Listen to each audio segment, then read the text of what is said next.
ఈ వీడియో ముఖ్య ఉద్దేశం ఏంటంటే, మన సమ్మర్‌లో ఎన్నో వాటర్ లేకుండా యానిమల్స్ రోడ్డు పైన చనిపోతూ ఉంటాయి. అందు గురించి సిటిజన్స్ ఫర్ యానిమల్స్ నుంచి మేము ఫ్రీగా వాటర్ బాల్ ఇస్తున్నాము. ఇలా వచ్చి కలెక్ట్ చేసుకోవచ్చు మా దగ్గర నుంచి. చాలామంది వాలంటీర్స్ కూడా వచ్చి ఇట్లా పెయింట్ చేయడము, వాళ్ళ టైం స్పెండ్ చేయడము యానిమల్స్‌తోని అండ్ వాలంటీరింగ్ చేయడం మాతోని జాయిన్ అయ్యి ఇలాంటివన్నీ యాక్టివిటీస్ చేస్తున్నారు. మీ అందరి సపోర్ట్‌తోని మనం ఎన్నో యానిమల్స్‌కి అయితే రీచ్ అవ్వగలుగుతున్నాము. కానీ ఇప్పుడు మీరు చూస్తున్న డాగ్ ఉంది కదా, వాటికి నీళ్లు దొరకక ఇలా ప్లాస్టిక్ కంటైనర్‌లో పెట్టి స్టక్ అయ్యి చనిపోతూ ఉంటాయి. ఇప్పుడు ఈ పప్పీస్ చూస్తున్నారు కదా, ఈ పప్పీస్ మదరే ఇందాక చూసిన డాగ్ అనమాట. పాపం ఇందాక చూసిన డాగ్ ఏమో ఫుడ్ తినలేకపోతుంది, బట్ స్టిల్ పప్పీస్కి పాలిస్తుంది. అన్న ప్లీజ్ అన్న ఎట్లన్నా వచ్చి కాపాడండి, ఒక 10 రోజుల నుంచి డాగ్ ఫుడ్ లేదు ఏం లేదన్న, అసలు ఎట్లా బతుకుందో తెలియదు, వీక్ అయిపోయింది, కానీ దగ్గర రావట్లేదు, భయపడి ఉరికిపోతుంది అని చెప్పి దినేష్ కాల్ చేసింది మాకు. నేను ఇమ్మీడియట్గా వచ్చి వెళ్ళి మేము యానిమల్ని అటెండ్ అయ్యాము. ఒక 5-6 కిలోమీటర్లు ఉరికిపించి మమ్మల్ని లాస్ట్కి నేను పట్టుకొని యానిమల్ని రెస్క్యూ చేసి మేము రిలీజ్ చేసినాము ఈ విధంగా. దాని తర్వాత ఏమైందంటే హ్యాపీనెస్ అనేది చాలా ఉండేది. మళ్ళీ ఇది ఇంకో కేసు ఏమైందంటే మళ్ళీ ఇంకొక కుక్క ఇలాగే డబ్బాలో తలబెట్టేసి వాటర్ దొరకక ఇట్లా చూడండి మీరు, అసలు ఎంత దారుణంగా ఉంది ప్లేసు.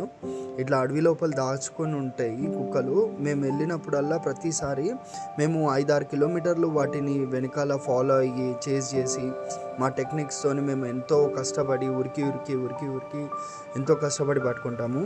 ఇది మా స్టాఫ్ దిలీప్ ఇంకా అభిరామ్ కలిసి ఇద్దరు వాలంటీర్ చేసుకొని యానిమల్ని అటు చాలా కష్టంతోనే ఒక 5-6 గంటలు కష్టపడి అట్ ద ఎండ్ పట్టుకున్న తర్వాత ఫస్ట్ ఏం చేయాలంటే, ఎప్పుడైనా కూడా డబ్బా ఇట్లా కనబడ్డప్పుడు చాలామంది కోసేస్తారండి డబ్బాని. అట్లా కొయ్యకూడదు డబ్బాని. ఫస్ట్ ఏం చేయాలంటే ఇట్లా కుక్కని పట్టుకొని, అది ఎట్లాగో కరిచే పొజిషన్లో ఉండదు కాబట్టి ఒక చెవు తీసేయాలి. ఈజీగా ఇంకొక చెవు కూడా పట్టుకొని రిమూవ్ చేస్తే ఆటోమేటిక్గా డబ్బా అనేది బయటికి వచ్చేస్తుంది అనమాట. చూడండి ఇప్పుడు మీకు క్లియర్గా చూపిస్తాడు. అతను కష్టపడేది అదే, జాలీలో పట్టుకున్నాడు. ఒకవేళ ఏదైనా అసిస్టెన్స్ కావాలంటే మాకు కాల్ చేయొచ్చు. చూడండి ఒక చెవు తీసిండు, కనబడుతుంది కదా క్లియర్గా. ఇప్పుడు ఇంకొక చెవు కూడా తీసేసిండు. డబ్బాని ఈ విధంగా లాగేస్తే సేఫ్గా డబ్బా బయటికి వచ్చేస్తుంది అన్నమాట. సో డబ్బా తీసేసింది కాబట్టి డాగ్ని రిలీజ్ చేసేసినాము. డాగ్ భయంతో ఉంటుంది కాబట్టి పారిపోయింది చూడండి. దాని తర్వాత ఫస్ట్ మోస్ట్ థింగ్ మీరేం చేయాలంటే, ఎప్పుడైనా ఇలాంటి డబ్బాలు కనబడితే ఇట్లా క్రష్ చేసేసి డస్ట్బిన్లో ఇట్లా పారేస్తే ఇట్లాంటి యానిమల్స్ సఫర్ కాకుండా ఉంటాయి. ప్లీజ్ ఈ సమ్మర్ మా దగ్గర వాటర్ బాల్స్ ఉన్నాయి, వచ్చి మీరు కలెక్ట్ చేసుకోవచ్చు.